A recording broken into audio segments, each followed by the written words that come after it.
started tearing down the prayers posted on the walls. "What are you doing? Why are you removing them?"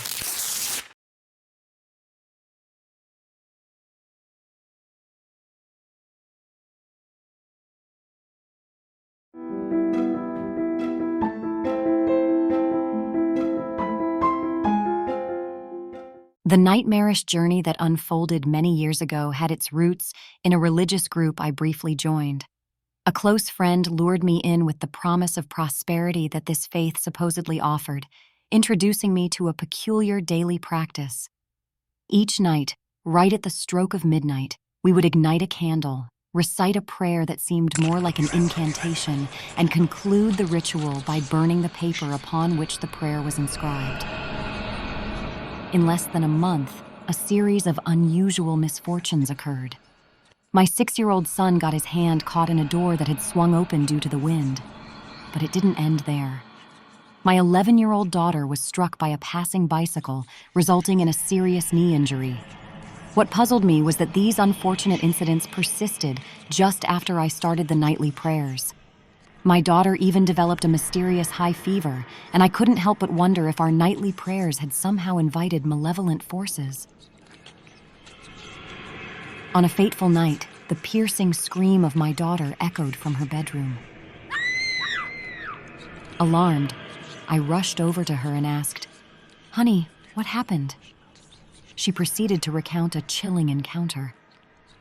A hand had emerged from beneath her bed, followed by the revelation of an entire body. It looked shockingly similar to my own daughter, and it made a sinister attempt to infiltrate her body, uttering the unsettling phrase, "Don't worry, I am you." A shiver ran down my spine, prompting me to immediately stop the rituals and sever my connections with the religion. Strangely, the torment plaguing my daughter ceased. However, just when I thought these harrowing incidents were fading into the past, a new series of inexplicable occurrences began to unfold. My daughter came home from school one day and said she saw a ghost. A ghost? She explained that a woman with long hair had followed her from school, and she claimed none of her friends had seen it.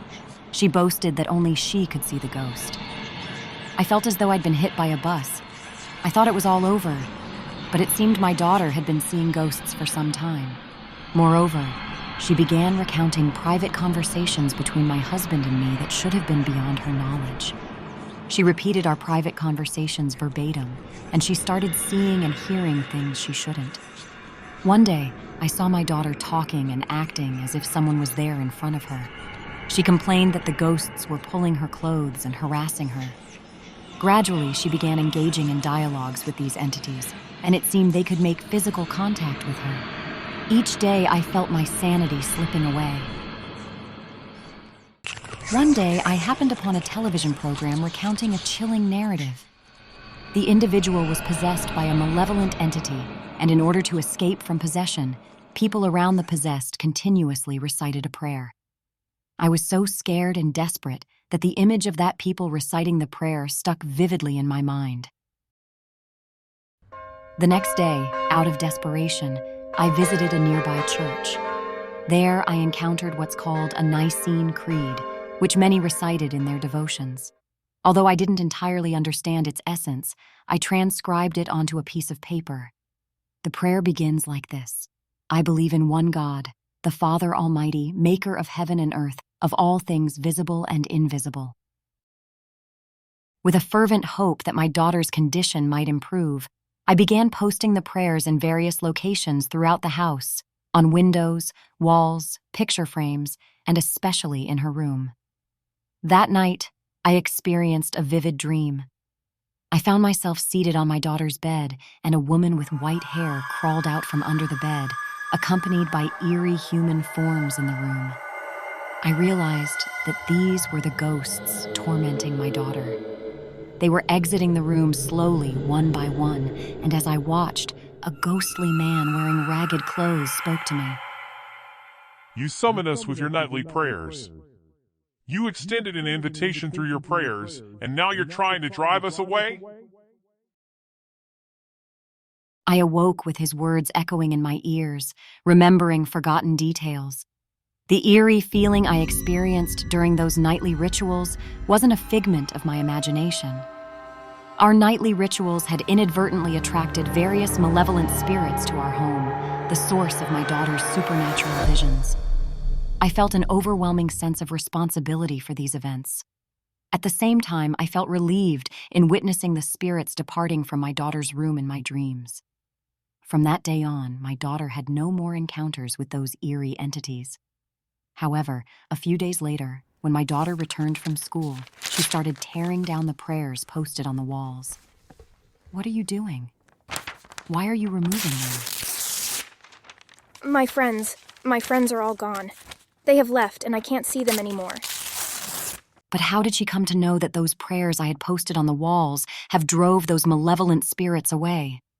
Did those spirits reveal it to her, similar to our private conversation we had earlier? Frantically, my daughter tore the prayers down, but I restored them faster than she could remove them. Eventually, she implored, Stop, Mommy, please. They are my good friends and they have nowhere else to go. Please.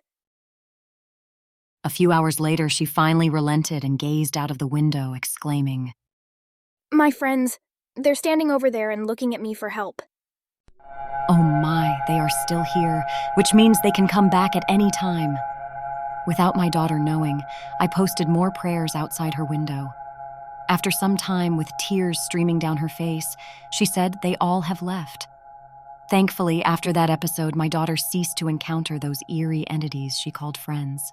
The house felt quieter, and we began to rebuild our lives, free from the malevolent spirits that had once haunted us.